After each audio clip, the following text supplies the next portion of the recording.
Hello everyone, my hearty welcome to all of you on my YouTube channel Easy Way to Learn. I'm Shalja Tripathi and today's lecture include class 10 topic life processes. This lecture is basically the introduction to the topic, but it's important because it will help you answer questions asked in your board exams and it will give you understanding to answer assertion reason type questions. So please remain focused and follow the lecture. So our lecture begins with the question, how can we say something is alive? This is basically the same question asked in your textbook. So let's write the question. How can we say something is alive? Something is alive. Okay, you have gone through your science chapters in lower classes. There also you came across the same question, how can you say something is alive? So the answer which comes to our mind is something that is moving or movement. Okay, in animals we see visible movement in the form of various activities. Even if they are resting, we can see them breathing. So breathing is also a movement. So in animals, we can see movement in the form of breathing, even if they are resting. Okay. In plants, we do not see any visible breathing movement, but still we say plants are alive. Why? Because they are green and they show growth over time.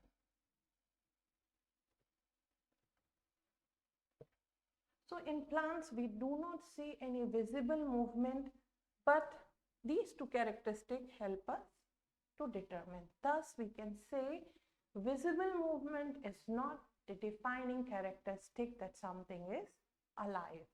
So now what about molecular movement? Okay, next we come to molecular movement. Okay, yes, this is defining character that something is alive. Yes, this is the defining character. Okay, hence if we take example of a virus, this do not show any visible movement, hence there is a controversy that it is truly alive or not. So now what is this molecular movement? We'll understand. The molecular movement is defining characteristic that something is alive.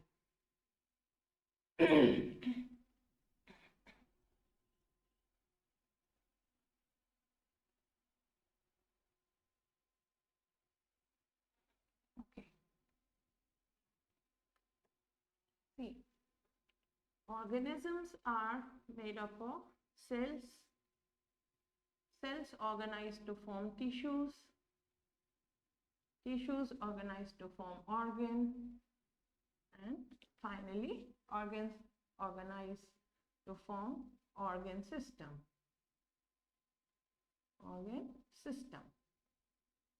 So this is organization that is present in all living organisms. To maintain this organization, that is cell to tissue, tissue to organ, and organ to organ system, energy is needed. Okay, if this organization breaks down, breaks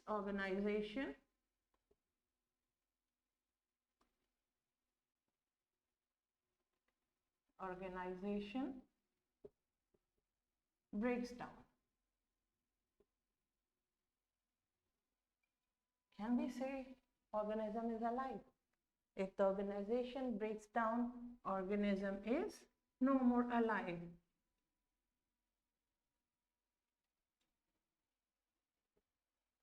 organism is not alive. Okay. If this organization has to be maintained, then there needs to be continuous maintenance process there should be continuous maintenance process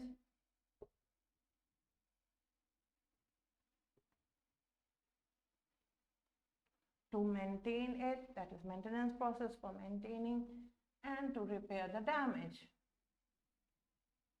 Repair the damage. Okay, this whole structure or the organization is itself made up of molecules. So there will be need for the molecular movement all the time. And for this movement or for this maintenance process, there will be need for energy. There will be need for energy. This energy we get from food we take in. Food we take in, which comes under the maintenance process, nutrition, where food is taken in and is utilized or is first broken down into simpler form so that it becomes available as a universal source of energy. We'll talk about it. Okay.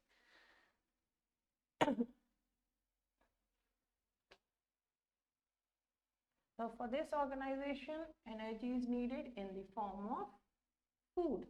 Okay. Food that is available on the earth is basically in the form of carbon molecules.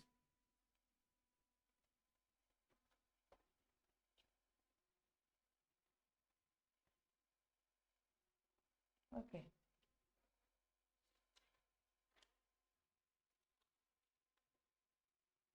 See, our food, which is our fuel to the body, is basically carbon molecules. Carbon molecules. Okay.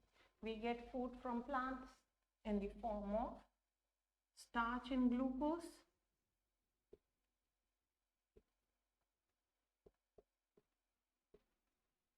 Okay. These starch and glucose, if we see, glucose can be written as C6H12O6. Formula of starch, I'll write it down in a while. And both the starch and glucose, they come under the category carbohydrates.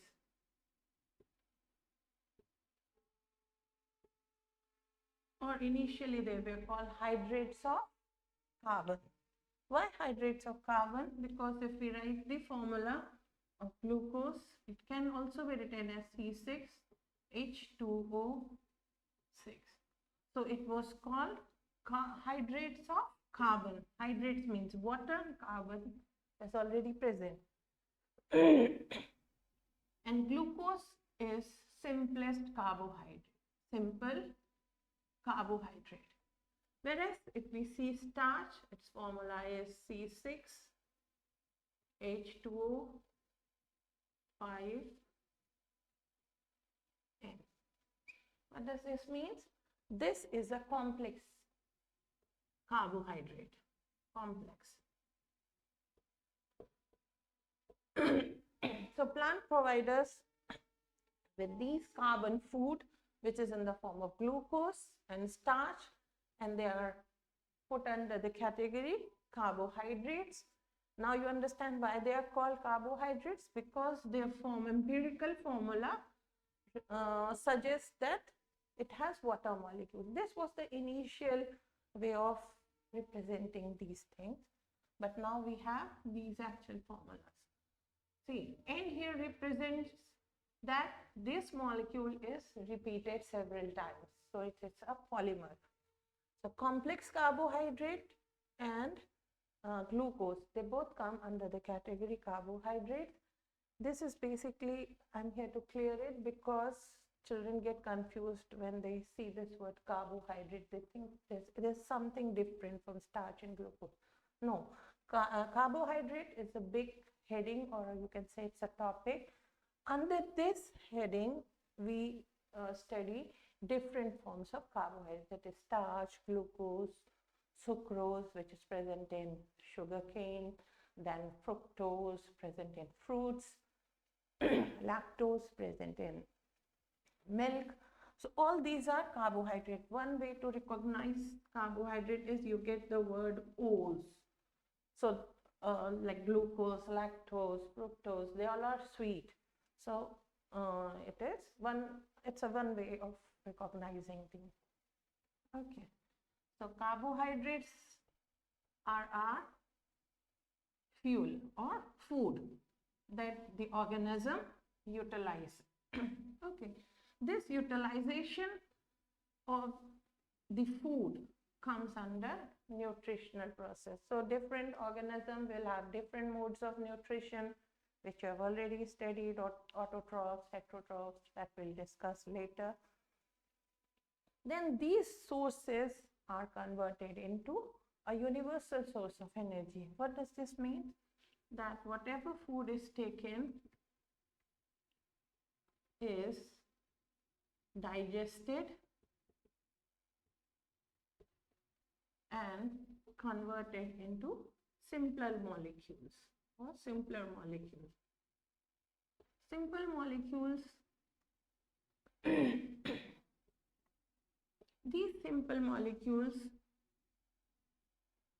then become the part of the body cell.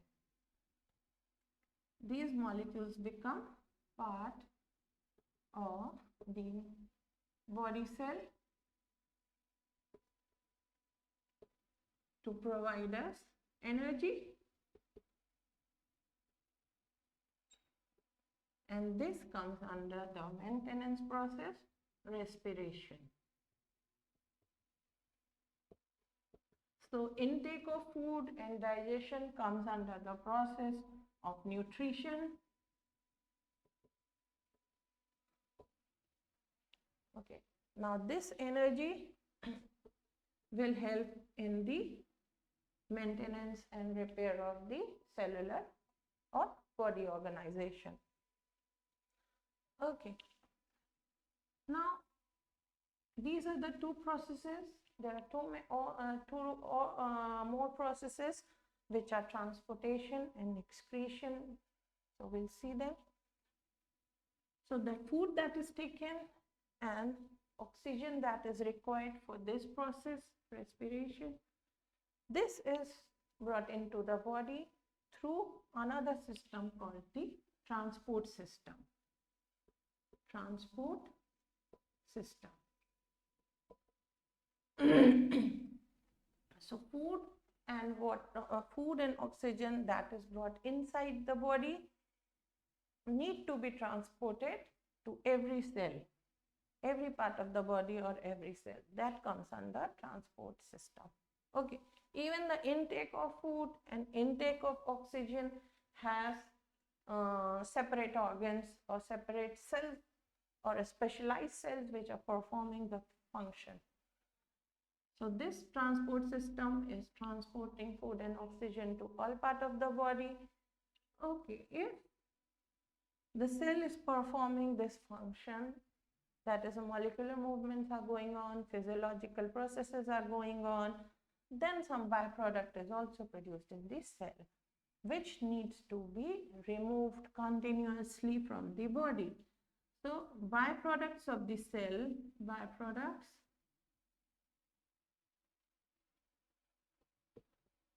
of the cell needs to be removed continuously, otherwise it will turn poisonous, or our body will start suffering from various ailments. So these byproducts are removed by the process called excretion. Thus we see that for the maintenance of our life process, maintenance of our cellular organization, your body organization, that is cell, tissue, organ system, we need maintenance process, and that maintenance process include four main processes: nutrition, respiration, transportation, and excretion. And so these are basically the criteria for something is alive or not. So these processes require molecular movement, and if these processes are present in an organism, then we can say the organism is alive. One more thing or one more point needs to be covered here, which is in your textbook, and that is how these movements takes place. Are these movements same in unicellular and multicellular? That is one major point that needs to be covered. Okay, in cellular, see, if we see a single-celled organism,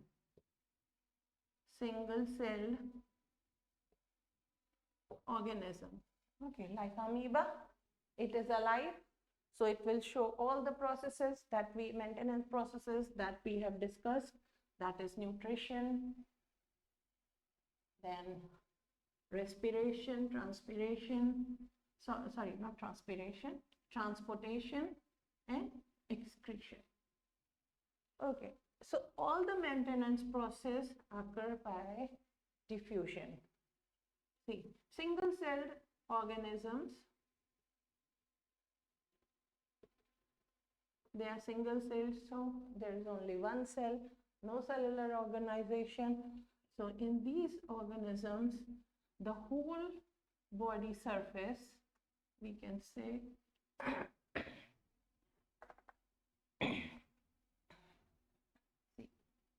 see, the whole body surface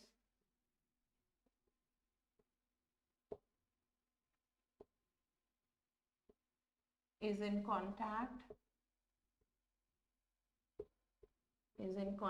with the environment.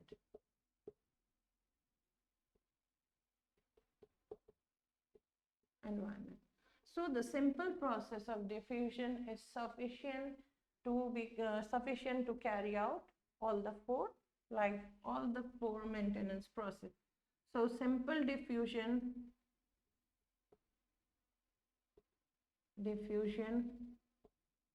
is sufficient.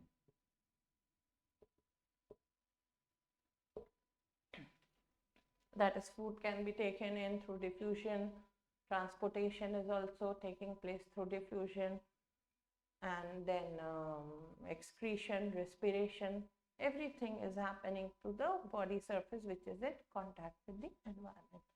But if we see multicellular organisms,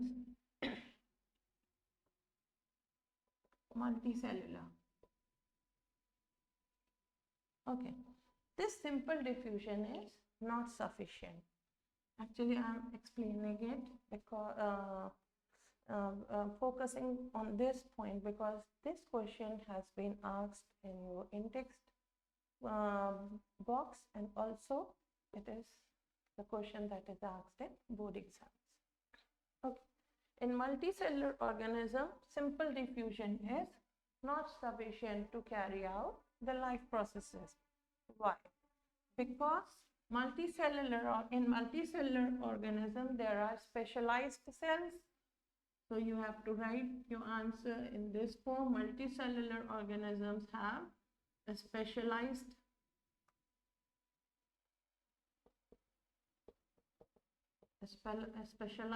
cells, and these specialized cells are not necessarily in contact with the environment.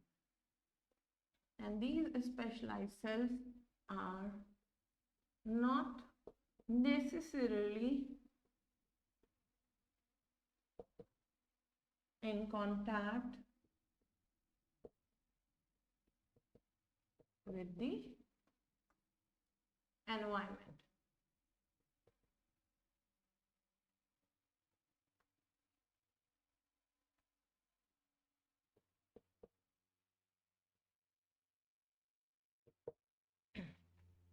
So simple diffusion is not sufficient.